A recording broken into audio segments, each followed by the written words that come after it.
到底水果浸泡工艺的露酒，大家是否喜欢喝呢？俗话说，实践是检测真理的唯一标准。怀着这个理论，我开启了1年邀请大家品尝反馈的活动。每一批浸泡周期都在3到6个月，所以今年一共做了4批酒，正好1年做个总结。第一批是红枣朗姆泡酒，酒精度30.4，含糖量23.56。送这款酒是因为我第一次感受到红枣的香气，浓郁的枣香绵柔丝滑，酒精度很高，但入口依然舒服自然。有些朋友反映过甜和酒精度略高，所以在做第2批草莓威士忌泡酒的时候，我适当降低了酒精度和含糖量，分别是22.8度和8.4的含糖量。还有朋友说酒精度高，但说甜的明显少了。送这批酒是因为草莓的果味跟威士忌橡木桶的味道融合得非常好，让我第一次感受到酒和水果滋味互补的美妙。第3批做红茶荔枝酒的时候，我又降低了酒精度12.9度，含糖量6.3。这款酒主要是红茶滋味弥补了纯荔枝泡酒后口单薄的缺点，也是比较不错的组合。第4批是胭脂梅泡酒，正在检测中。这款酒的特点是梅子的酸爽感有一股一爽到底的穿透力。通过这1年的反馈，我认为浸泡果酒最终酒精度在10到15度，含糖量控制在6、7左右，应该是适合大多朋友的方向。最终下来，微甜的口感，清新的果味，后口酒精微妙的刺激，应该是最好的果酒吧。前段时间共计花了将近3000元，邀请了100名粉丝品尝第1批红枣朗姆泡酒，有 35.9% 的朋友反馈过甜，所以我决定试验一下用不加糖的方式浸泡，这样的话酒中糖的来源就只有红枣本身了。还有 20.3% 的朋友反馈酒的刺激口感明显，检测报告显示酒精度为30.4度，所以我用浸泡前降度的方式试验一下降到20度左右的口感。我们品尝对比一下口感，我觉得2款的甜度比以前明显小了，2款的红枣香气降度后的弱了一点，但不明显，而降度后酒的刺激感明显减小了，这应该是大家想要的口感。大家期望的价格中，很多人选择的是50左右，虽然现在的成本还 hold 不住，但距离这个预期价格又接近了一些。既然要出产品，那接下来就得严谨再严谨，对酒精度和含糖量都要做数据化的检测。以往我都是邮寄给检测机构，一个产品下来检测费要花掉大几百。查阅大量资料发现，基础检测并不难，而且我对自己检测和机构检测的结果做了对比，基本上没有差距。要测泡酒的酒精度和糖度，需要把酒精和糖分开，于是我又买了一套实验室蒸馏装置，毕竟跟检测费相比，这点付出根本不算什么。取50毫升水，再加50毫升酒，先蒸馏出50毫升蒸馏酒，用它来测酒精度。因为糖不会被蒸发，所以用剩下的50毫升来测含糖量。最终得到2款的含糖量分别是 19% 和 18.6%， 酒精度分别是18和32。接下来我打算用降度的配方再泡1批送给大家，因为前一段时间泡了1批草莓威士忌要送给大家，所以现在没有空闲的罐子，私房钱也用光了，所以只能等草莓威士忌酒送出去之后省吃俭用攒点钱，然后再泡红枣朗姆酒给大家免费品尝吧。看着蒸馏出来的红枣酒，大家觉得会是什么口感？评论区有先答对的朋友，下次红枣朗姆酒我会优先赠送。很多朋友问什么酒适合泡水果，其实没有定论，比如草莓用威士忌，红枣用朗姆，红茶荔枝用伏特加，都会有1+1=2的效果。当然这是我一瓶一瓶实验出来的，说白了就是酒的滋味跟水果的滋味互补就好喝，反之就不好喝。比如用威士忌泡红枣，2个浓郁的滋味会扎堆呈现在后口，反而没有朗姆酒淡淡的清甜更让人回味。上面说的都是洋酒，当然我们的白酒也有适合浸泡的水果，比如胭脂梅用青椒酒浸泡，入口的酸爽会有一股独特的穿透力，这个感觉是别的酒浸泡胭脂梅没有的。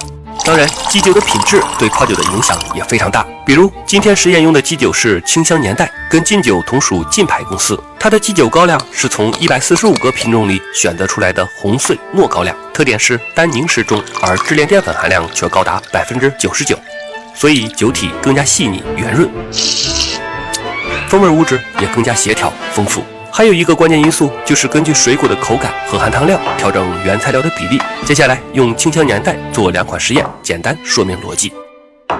先来一款滋味浓郁的沙棘果，它的酸味比较大，所以加入量是酒的1/4，甜度不高，黄冰糖适当增加，酒重量的8%。最后倒入酒，完成了实验1。第2个，用1份的酸石榴和3份的甜石榴，加入石榴总量5%的黄冰糖和石榴总量相同的酒，就是实验2。以上2种的比例有很大的区别，需要等2个月后再来开封品尝，看看是否如预期所料。这14块9一斤的大麦芽，如何在家做成一瓶至少价值100多块的威士忌呢？第一步，研磨。跟啤酒的工艺一样，研磨成芯儿碎皮不碎，为的是更好的糖化。第二步，糖化。先将7升的水烧开，然后降至78度左右，再倒入2.3公斤研磨好的麦芽，搅拌均匀后，温度大约68度左右。这个温度保持3个小时就是糖化。第三步，过滤。这一步和做啤酒也一样，为的是把糖化好的麦汁过滤出来。最终2.3公斤大麦芽，7升的水过滤出5.5升，含糖量19%的麦芽汁。接下来晾2至常温。第四步，加酵母。跟啤酒的酵母有所不同，价格贵了很多，是威士忌专用酵母。最后搅拌均匀，安装单向排气阀，等待发酵。第五步，发酵。做酒最喜欢的就是这个声音，大约24度的环境，第2天就开始剧烈发酵，10天左右的时间发酵结束。第6步，蒸馏。酒液出现了明显的分层，我先过滤出来一些。大家都知道，发酵前加入啤酒花做出来的就是啤酒，但是唐朝以前是没有啤酒花的，那啤酒是什么味道呢？